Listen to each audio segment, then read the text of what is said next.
At my own baby shower, my mother-in-law stood up with a champagne glass and said, "Let's hope the baby looks nothing like her." Everyone laughed except me. My husband whispered, "She's just joking." Hours later, I went to the bathroom and found a note taped to the mirror, "Don't ruin our bloodline." I hid in the guest room and cried until midnight. 1 week later, I opened a package from her. Inside was a DNA test and a blank check. But what I did next at the family dinner left the whole table in silence. I didn't cry when Eleanor insulted me at the baby shower. Not right away. I laughed along with everyone else, even though my hands were shaking. But later that night, I locked myself in the guest room, sat on the bed with my belly pushing against my knees, and cried harder than I had in years. This wasn't just about a joke. It was about everything. The looks, the comments, the fake smiles. And then that note. Taped to the mirror like a warning. Like I didn't belong in their family. I met Mark 6 years ago at a Christmas party. I was 26 and just got a job at a marketing firm in downtown Evansville. He worked in IT for the city. He had calm eyes, slow words, and treated me like I mattered. At first, that's all I cared about. His family didn't come up much. He said his mom was old-fashioned, and his dad didn't talk much. I met Eleanor for the first time 4 months into dating. She hugged me with one arm and said, "Oh. You're not what I expected." I thought she meant I was shorter than he'd described or something like that. Looking back, she meant everything. My skin, my voice, my laugh, maybe even my teeth. She kept her distance when we got engaged. She didn't help plan the wedding. Didn't want to be in many photos. She showed up in a black dress, and when Mark asked her why, she said, "It's classic. Timeless." She didn't smile in any of the pictures. Then I got pregnant. That's when she really showed her true colors. Suddenly she was everywhere. Dropping by uninvited. Bringing over old photo albums of their family. She once brought a family crest printed on canvas and asked if we'd hang it in the nursery. I said no. She looked at me like I'd just spit in her coffee. She made these little comments. About sturdy hips and our nose and family hairlines. None of it felt casual. Once, she looked at me and said, "Let's hope the baby takes after the right side of the family." I told Mark that night, and he just said, "She's always like this." She wasn't always like that with him. Just with me. Then came the baby shower. It was at his sister Janine's house. Janine was always decent to me, if a little distant. The house was nice, big kitchen, decorated with pinks and creams. The backyard had folding tables with little umbrellas. There were finger sandwiches, lemonade, and cookies shaped like onesies. I even caught myself smiling. Until Eleanor tapped her glass. She stood up and raised it like we were at a wedding toast. "To my future granddaughter," she said, grinning. "May she be healthy, smart, strong, and may she look nothing like her mother." Laughter. Not everyone laughed. But enough people did that it echoed. I locked eyes with Mark. He leaned in and whispered, "She's just joking. It's her way." Her way? I excused myself to the bathroom. I needed a minute. I needed to breathe. And then I saw it. Right there on the mirror. Taped with clear Scotch tape, the kind she always kept in her purse. "Don't ruin our bloodline." I froze. My breath caught. I read it over and over again. I ripped it down, folded it up, and stuffed it in my purse. I didn't go back out. I hid in the guest room until midnight. No one knocked. No one checked on me.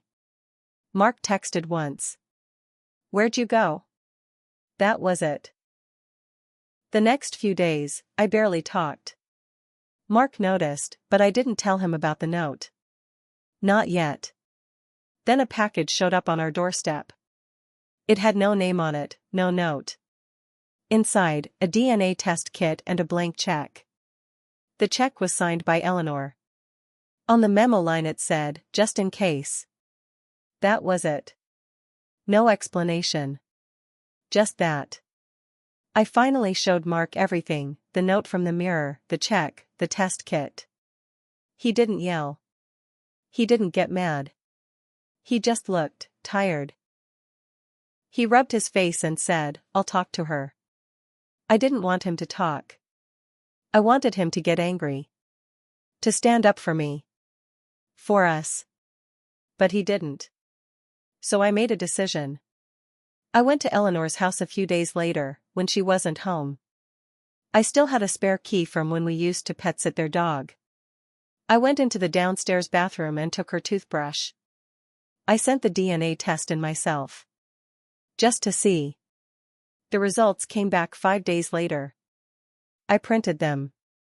She wasn't who she said she was. Not even close. So I waited. We had a family dinner the next Sunday. Eleanor cooked her usual, pot roast, green beans, mashed potatoes. The whole extended family was there. Janine, her husband, the cousins, even Eleanor's sister from Owensboro. I waited until halfway through the meal.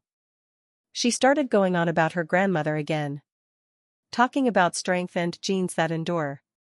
I looked around the table. Mark just chewed his food and stared at his plate. So I stood up. I reached into my purse and pulled out the DNA results and the blank check. Eleanor, I said. Since you're so interested in genetics. I ran a test. On you. She blinked. What? Your DNA.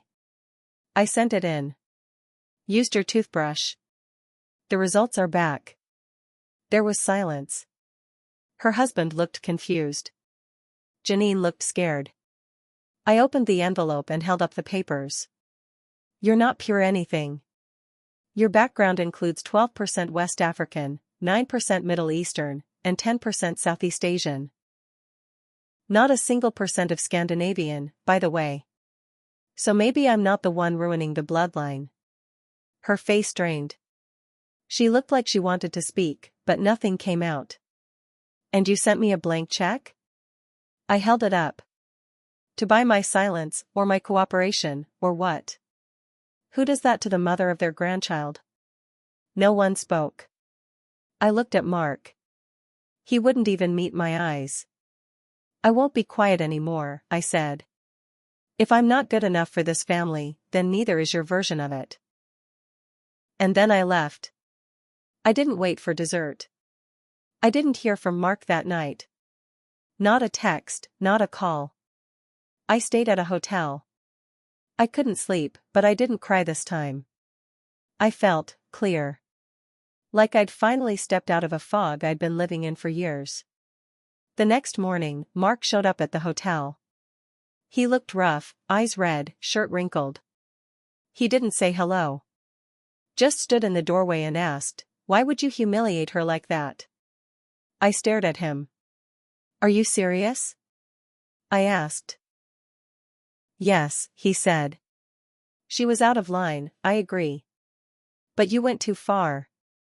I laughed. Loud. Bitter. Too far? She taped a threat to the mirror. She mailed me a DNA test and a blank check. She called me ugly in front of everyone, and I went too far? He ran his hands through his hair. You didn't even tell me you were planning it. Because I knew you wouldn't stop it. You never stop it. He sat down in the chair by the window. You embarrassed the whole family. No, I said. She embarrassed herself. I just told the truth. Then he said something I didn't expect. She wants to apologize. I narrowed my eyes. Since when? Last night. After you left. She was crying. Said she didn't know what came over her. Said she'd make it right.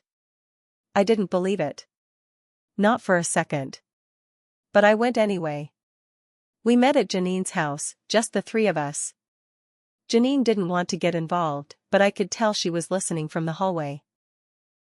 Eleanor sat on the edge of the couch like she was posing for a photo. She held a tissue but didn't use it. She started with, "I'm sorry if I made you uncomfortable." "Not good enough," I said. "Try again." She looked at Mark, then back at me. "I'm sorry for what I said." I was angry.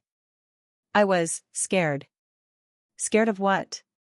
She paused. That Mark's child wouldn't feel like part of us. That's when it clicked. This wasn't about blood. Not really. It was about control. About keeping power. I stood up. "I don't accept your apology. And we're not coming to Thanksgiving. Or Christmas." Eleanor's mask slipped just a little. "That's not your decision. It is if you want to see your granddaughter." Then I left. But she wasn't done. A week later, a letter showed up in our mailbox. No stamp, no envelope. Just folded in half.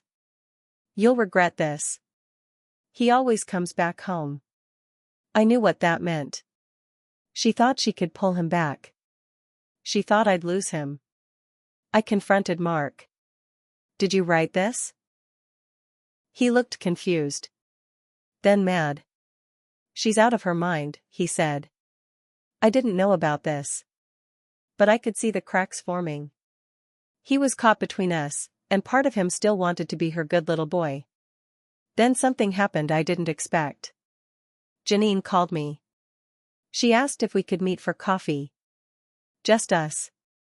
I almost said no, but curiosity got the best of me.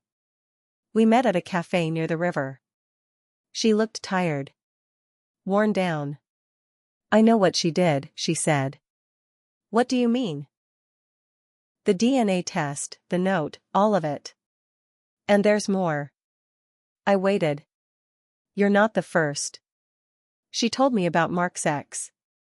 A girl named Stephanie. Blonde, quiet, sweet. Dated Mark for 2 years before me. Eleanor chased her off.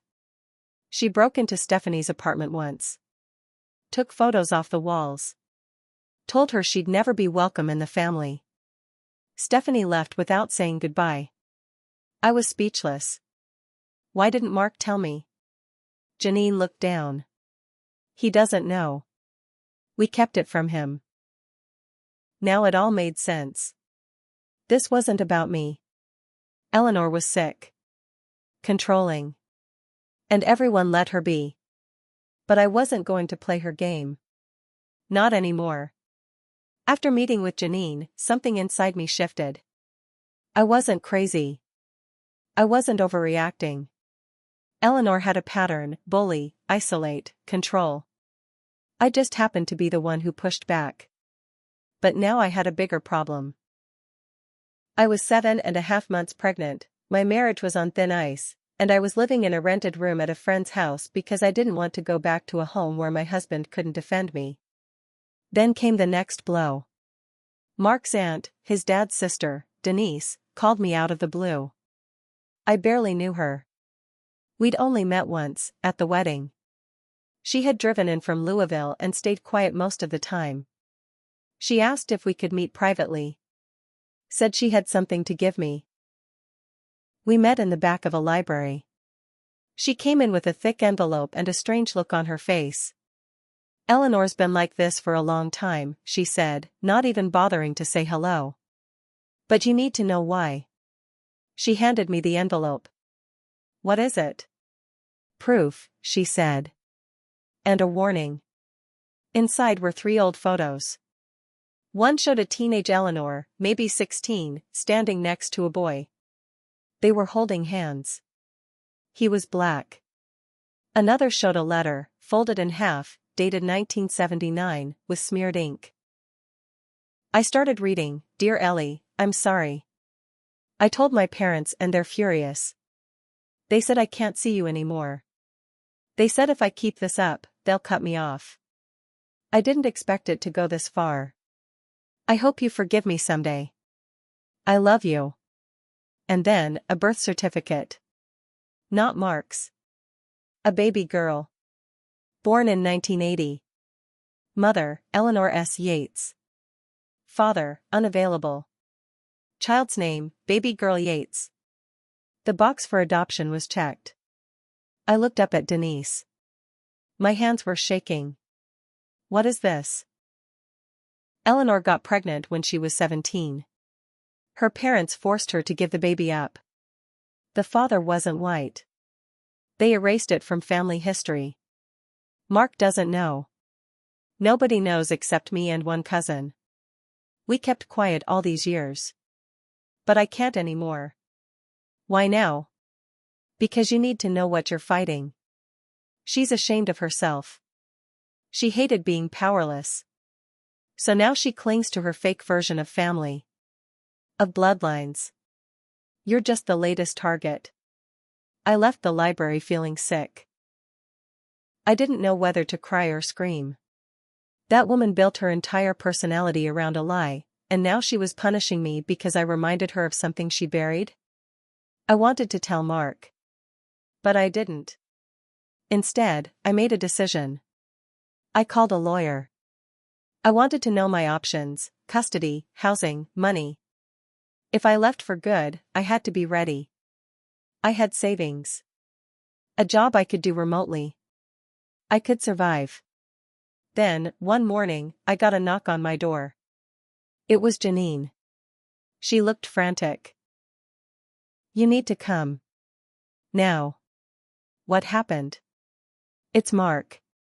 He's at Mom's house. She's saying he's not the father. My heart stopped. What? She told him you cheated. Said the baby might not be his. She showed him some message from some guy. She's unraveling. And he's starting to believe her. That was the moment I knew I couldn't wait. I had to end this war, before she poisoned everything left. I drove straight to Eleanor's house. I didn't knock. I walked in. The front door was open like she wanted me to come in and witness the damage. Mark was in the living room, standing. His hands were shaking. Eleanor sat on the couch with a smug smile and a file in her lap. Janine stood in the corner, arms crossed, eyes red. Tell her, Eleanor said to Mark, tell her what I showed you. Mark looked at me. He didn't speak right away. He just held up a printed screenshot of some random guy sending me a message on Facebook. Who is he? He asked, voice cold. He's a guy from high school, I said. He messaged me last year. I never replied. But she said, what? That I slept with him? I turned to Eleanor. That's what you told him, right? She didn't even flinch. He deserves the truth. I stepped closer. My whole body was shaking. But I didn't cry. I didn't yell. You're not protecting him. You're destroying him. You want to rip his life apart because you hate yourself. You gave up your child because your parents told you to, and you've been punishing every woman Mark brings home ever since. The whole room froze. Mark blinked. What? Eleanor's face turned white. What did you say? She asked. You heard me, I said. I met with Denise. She showed me the photos. The letter. The birth certificate. Eleanor stood up fast. That's not yours to speak about. Neither is my baby. But that didn't stop you, did it? Mark looked between us like he was trying to wake up from a nightmare. Is that true? He asked her. She didn't answer. She just sat back down. You lied to me, he said, his voice cracking. You lied to me my whole life. You hurt my wife. You nearly destroyed our family. I was trying to protect you, she whispered. From what? A strong woman who wouldn't let you walk all over her? He turned to me, eyes wet. I'm sorry. I should have believed you. I should have defended you. I don't know what I was thinking. I didn't speak. I just handed him the envelope Denise gave me. He opened it. He read everything in silence. Eleanor didn't say a word. She just stared at the floor like it might swallow her. Then Janine spoke for the first time. I'm done, she said. Done lying for you. Done protecting you. You need help. And until you get it, you don't deserve a place in this family. I walked out of that house with Mark beside me. 2 weeks later, I went into labor. Mark was there the whole time. Held my hand. Cried when she was born. We named her Grace. I didn't invite Eleanor to the hospital. I didn't send her photos. I didn't respond to the messages she eventually sent, soft ones, desperate ones, the ones that tried to rewrite everything. Mark didn't either. She kept trying for a few months. Left gifts on the porch. Letters. Apologies that still blamed other people. We never replied. Grace is one now. She laughs when I sing. She has her father's eyes and, as much as it stings to say, Eleanor's stubborn mouth. But she'll never know the hate behind it. Because I broke the cycle. I made damn sure of it.